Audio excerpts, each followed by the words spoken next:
Sunbreak news! Hello and welcome back to Rage Gaming. My name is Hollow, and yes, we're of course talking Sunbreak news. Recently we've had both an official interview and a special live event at Comic-Con for Capcom. With that, there was new gameplay of Lucent Nargacuga and information about how big the updates for Sunbreak will actually be, and of course more than that too. It's all very exciting, so let's just begin. We'll start with that gameplay I just mentioned, which just occurred days ago at the Capcom Comic-Con event. That's a mouthful. A mouthful it is! Hello, it's me!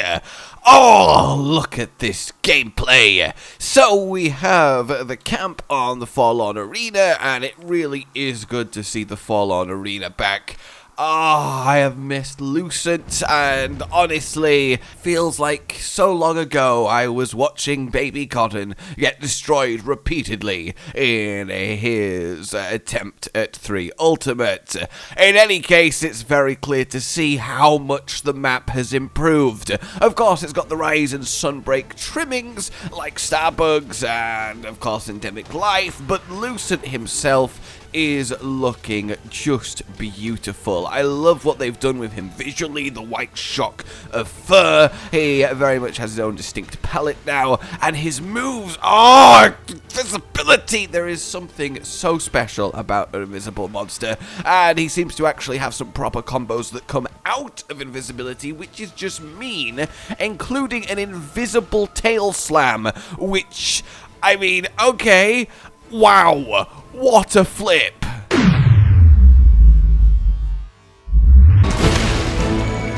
Also, classic Charge Blade user turning around and rolling into the tail slam. I mean, what's going on there? Basically, everything is looking phenomenal. The arena is gloriously brought into the 5th gen. Lucent Nargacuga is gloriously brought into the 5th gen. And I, for one, cannot wait to do a glorious battle against him.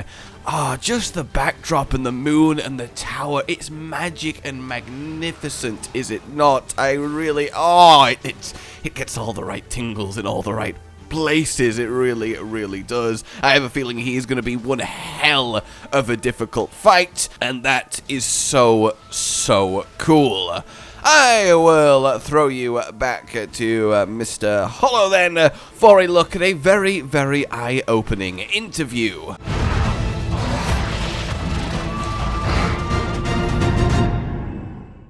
And I actually have more to say on that in a moment, because yes, there was also the new interview with the art director of Sunbreak, Yoshitaka Ohuchi. I really hope I pronounced that okay. This interview dropped on July 18th and features questions about the main art concepts for Sunbreak, the 3 lords, and most importantly, a note for the fans about the size of Sunbreak and its updates. You see, the concept and plan for the size of Sunbreak and its updates was actually surprising to this art director. He considered it quite a lot of work. But first, look at this. Apparently, Ochi wanted to share this snowy Kohu he really likes. I think it's that baby you find at the top of the command post, probably. But anyway, Ochi first explained that he's in charge of the visual direction for Sunbreak, the general look of the world to make the visuals consistent, and he also was overseeing the promotional material shown. He explained that when he joined the project, they'd already decided that the theme would be monsters from Western folklore. But he is the reason behind those elements of horror that we do experience in the story. Like how the Citadel is much creepier at night, how they leaned into that for one of the story missions for Luna Garon when the other monsters of the map were all dead, if you remember. I think it really added to the atmosphere of the game, and I reckon he's done a pretty good job at adding more to that concept. Throughout the interview though, we do get little bits of various concept art that is just nice to look at, but as part of the promotional material for the game, he's the man behind the focus on Malzeno and the threat the Citadel. His goal, as he states, was to make players wonder if this is really a Monster Hunter game or something else, to have like mystery and that element of horror behind it, shown, as he says, by monster movement, lighting,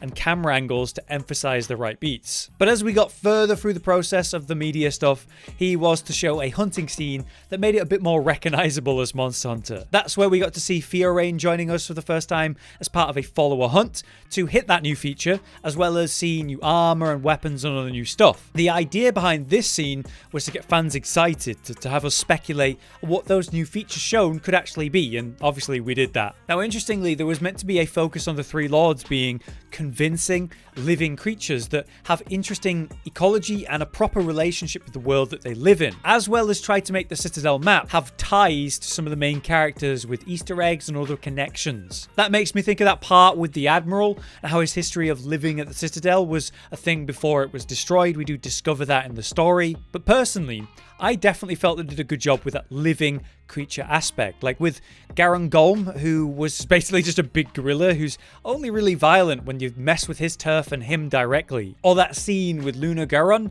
where he's got that incredible transformation as though he's a werewolf under the moon. Overall, I think they did a great job with that real feeling that these are living creatures with their own lives. But finally, that main part.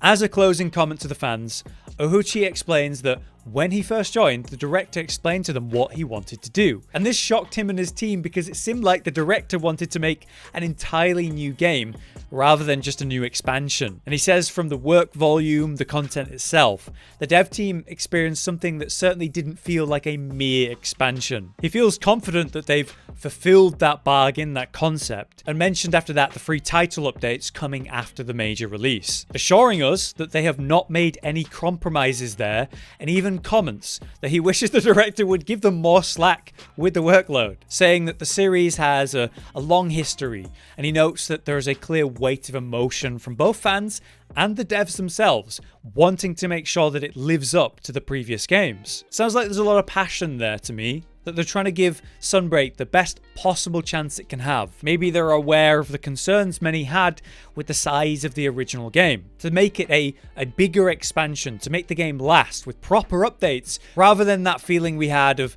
kind of unlocking what might have been best just released originally. At very least though, in this first update, we know we've got that new area to battle Lucent in, but I'm starting to wonder what else is going to be in that update. I think it's clear it won't just be 2 monsters and that's it. I reckon of course there'll be new afflicted to hunted, and with that and the new monsters, there's going to be new decorations, new equipment that should change the meta a bit, maybe even new talisman potential as well. We'll have to wait and see. A lot of people were talking about how a 411 talisman decoration slot seems like something that may be released in an update because it's technically in the files right now. So that's another little detail to think about. But yeah, that's all I've got. That's the news. I hope that was interesting.